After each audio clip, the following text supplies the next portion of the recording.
I was speaking with a woman recently about an issue that I was having and some of my thoughts and feelings about it. And she asked me my perspective, and I was trying to put it into words, and I think even thinking out loud a little bit. And she paraphrased back what I had just heard. And inside my gut, it was like, yes, that's it exactly. And it felt so good to be understood.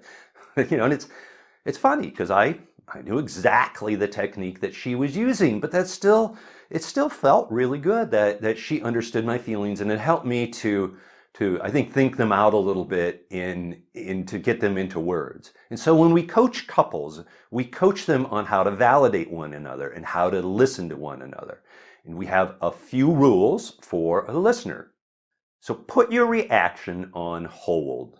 When you hear something, especially something that might be a complaint against you, it's easy to immediately jump to poor behaviors like criticism and defensiveness, stonewalling, etc.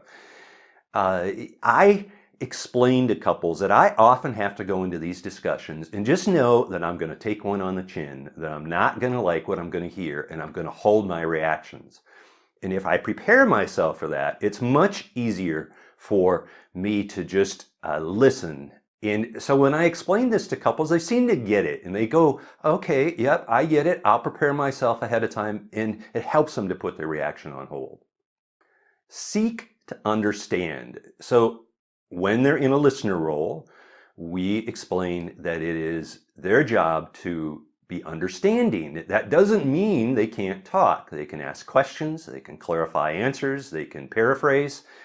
And sometimes the speaker doesn't really know what they're thinking or feeling. And hearing it repeated back to them helps them to say, yes, that's it, or, no, it's not quite it.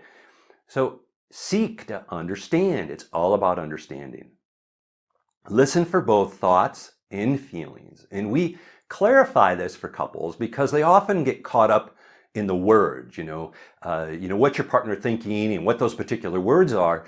But we also want them to think, what are the feelings underneath the words? And some people aren't very good at recognizing feelings. And feelings might not be expressed verbally. And it helps if the listener can listen below the surface. Paraphrase back what you hear. So we'll ask the listener to paraphrase back what they think that the speaker is thinking and feeling. So it might be, an example would be, it sounds like you feel mad because of how I discipline the kids.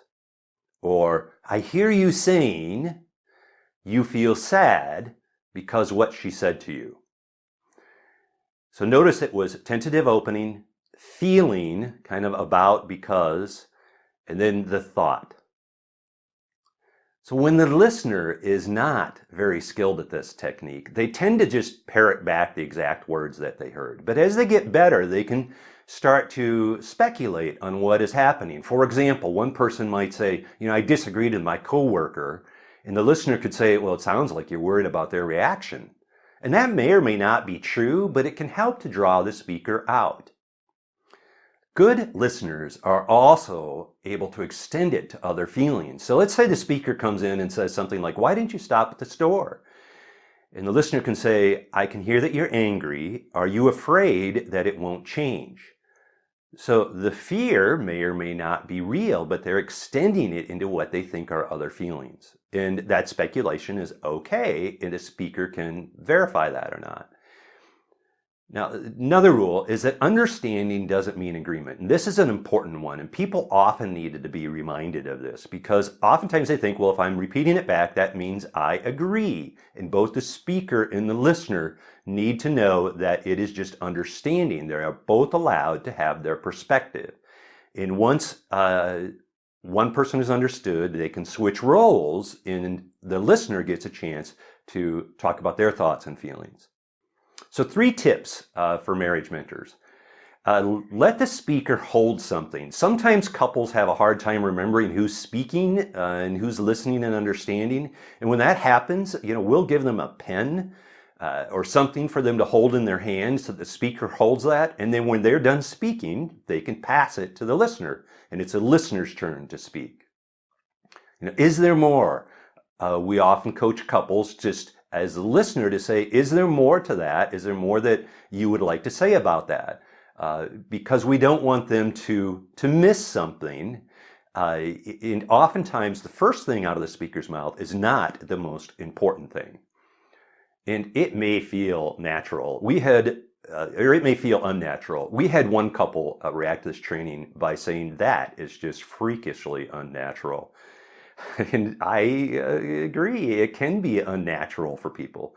And it's a new skill, and all skills can feel unnatural. But it is a technique that has been proven to work. So those 3 tips again, have the speaker hold something if they are forgetting who's in the speaker or the listener role. Have the listener ask, is there more, to be sure that they get all of the feelings and thoughts out on the table. And just remember, it may feel unnatural, and that's okay. New skills always do.